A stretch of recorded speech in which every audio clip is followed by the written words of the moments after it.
हर रोज एक नई कहानी देखने के लिए चैनल को सब्सक्राइब करें और बेल आइकन दबाना ना भूलें। देविका एक बहुत ही फैशनेबल और दिल फेक किस्म की लड़की थी। जो भी लड़का उसके पास प्रपोजल लेके आता वो उसे हाँ ही कह देती और उसकी गर्लफ्रेंड बन जाती।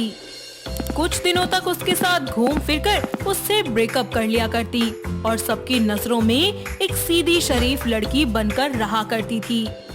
वहीं उसकी माँ देवकी थोड़ी लालची किस्म की औरत थी, इसीलिए वो अपनी बेटी को कुछ भी नहीं कहती थी और ना ही उससे कुछ पूछा करती थी। ऐसे ही एक दिन देविका के लिए एक बहुत ही अमीर घर से आरुष नाम के लड़के का रिश्ता आता है, जो कि काफी ज्यादा स्मार्ट होता है पर विकलांग होता है।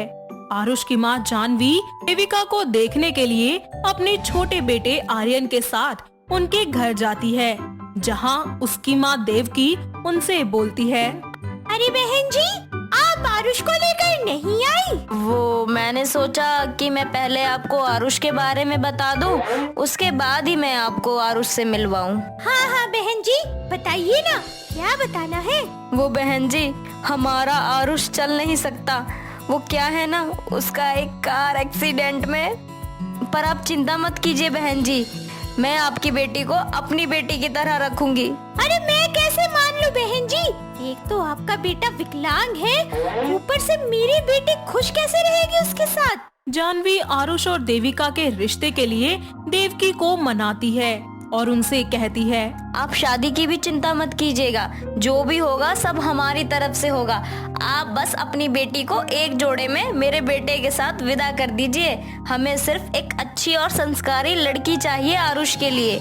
ये सुनकर देवकी मन ही मन बहुत खुश होती है और शादी के लिए हाँ कर देती है, जिसके बाद वो अपनी बेटी देविका को भी किसी तरीके से मना लेती है और कुछ ही दिनों में आरुष और देविका की शादी हो जाती है। शादी के बाद देविका एक अच्छी बहू होने का नाटक करती है और घर की सारी जिम्मेदारियां उठा लेती है, साथ ही अपने देवर पर लाइन मारना भी शुरू कर देती है। और ऐसे ही एक दिन वो आर्यन के पास जाकर बोलती है, क्या हुआ देवर जी, ऐसे अकेले क्यों हो? कोई गर्लफ्रेंड नहीं है क्या? मैंने कभी नहीं सोचा इन सब के बारे में। देविका रोज आर्यन के पास जाकर उससे बात करना शुरू कर देती है और देखते ही देखते आर्यन भी अपनी भाभी को भाव देने लगता है और दोनों एक साथ रहने लगते हैं। ऐसे ही देविका सबकी आंखों में धूल झोंकना शुरू कर देती है और अपना ज्यादा से ज्यादा समय आर्यन के साथ बिताती है। ऐसे ही एक रात आरुष अपनी बीवी को बहुत ही ज्यादा प्यार करता है और वो उस पर आंख बंद करके विश्वास करता रहता है, पर देविका उसकी आंखों में धूल झोंकती है। ऐसे ही एक दिन आरुष देविका के लिए एक बहुत ही खूबसूरत सी साड़ी ऑर्डर करवाता है और रात को उसको गिफ्ट करता है, जिसे देखकर देविका मुंह बनाते हुए बोलती है, ये भी कोई गिफ्ट है आरुष? मेरे पास पहले से ही इतनी सारी साड़ियाँ हैं, ऊपर से तुम ये और एक और ले आए। इतना बोलकर देविका गुस्से में वहाँ से अपने देवर के कमरे में चली जाती है, जहाँ आर्यन उसको एक सेक्सी सी नाइटी गिफ्ट करता है, जिसे देखकर देविका बहुत खुश होती है और उसे गले से लगाकर बोलती है, वाओ, कितनी प्यारी नाइटी है। हाँ, प्यारी है पर तुमसे कम। अब इसे जल्दी से पहन कर आओ अभी।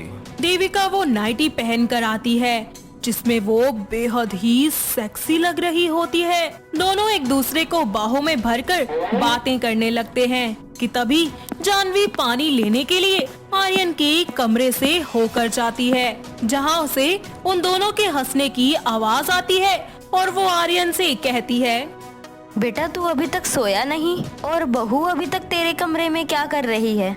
क्या बात कर रही हो माँ? भाभी भला यहाँ क्यों होंगी? मैं अकेला हूँ यहाँ, फोन चला रहा हूँ। आपको कोई गलतफहमी हुई होगी। देविका जल्दी से खिड़की के जरिए अपने कमरे में चली जाती है, जहां थोड़ी देर बाद जानवी पानी देने के बहाने आरुष के कमरे में देविका को देखने जाती है और उसको वहीं देखकर वो कुछ नहीं बोलती। जिसके बाद वो वहाँ से चली जाती है। लेकिन उसे उस पर शक होना शुरू हो जाता है और एक दिन वो अकेले में अपने बेटे आरुष से बोलती है, बेटा देवकी सही लड़की नहीं है। मुझे लगता है कि वो हमारे आंखों में धूल झोंक रही है। माँ, क्या हुआ? आप ऐसा क्यों बोल रही हो? जानवी आरुष को सारी बातें बताती है, जिस पर आरुष को भी देविका पर शक होता है और वो उन दोनों पर नजर रखना शुरू कर देता है।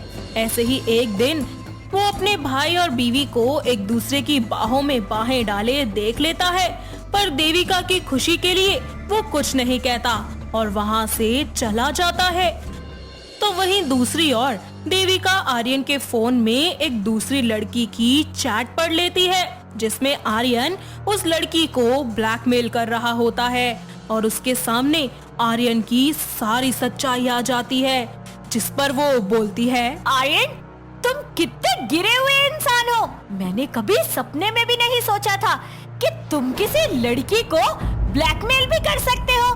मैं ये बात पूरे घर वालों को बता दूंगी। बड़ी सच्चाई की मूर्ति बन रही है। तू मुझे अच्छे बुरे का पाठ पढ़ाने चली है, जो खुद अपने भगवान जैसे पति को धोखा दे रही है। आज मुझे खुद पर शर्म आ रही है, पर मैंने तुम्हारी तरह कोई नीच हरकत नहीं की और ना ही किसी की जिंदगी बर्बाद करी है। अरे भूलो मत कि तुम्हारे और मेरे बीच में कुछ नहीं हुआ। ये बात हम दोनों को पता है, दुनिया को नहीं। मैं सबको बताऊंगा तुमने मुझ पर लाइन मारी और हम दोनों का अफेयर चल रहा था। वो मेरे पति हैं और मुझे पता है कि वो मेरी बात पर ही यकीन करेंगे। देविका जल्दी से आर्यन का फोन लेकर वहाँ से भाग जाती है और अपने पति को फोन देकर आर्यन का असली रूप अपनी सास और अपने पति को दिखा देती है, जिस पर उसकी सास बोलती है, नास पीटी करमजली, मुझे सब पता है कि तू कैसे हर लड़कों पे अपना मुंह मारती रहती है।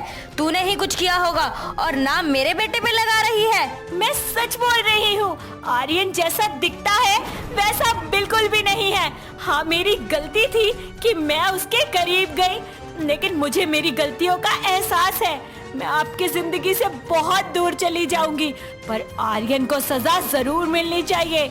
आरुष जी, ये एक लड़की की जिंदगी का सवाल है। जानवी उसकी एक नहीं सुनती और उसे घर से निकालने लगती है, पर आरुष अपनी माँ को ऐसा करने से रोक देता है और देविका को ऐसे माफी मांगता हुआ देखकर आरुष समझ जाता है कि वो अब बिल्कुल सुधर गई है, जिसके बाद वो बोलता है, तुम सुधर गई, तुम्हें अपनी गलती का एहसास हो गया। इससे ज्यादा मुझे और कुछ भी नहीं चाहिए। मुझे मेरी बीवी वापस मिल गई। आरुष की ये बातें सुनकर देविका की आंखों में आंसू आ जाते हैं और वो अपनी सास से भी माफी मांगती है। ये सब देख जानवी भी उसे माफ कर देती है और अपने बेटे का साथ देते हुए वो आर्यन को उसकी गलतियों की सजा देती है और घर से भी निकाल देती है।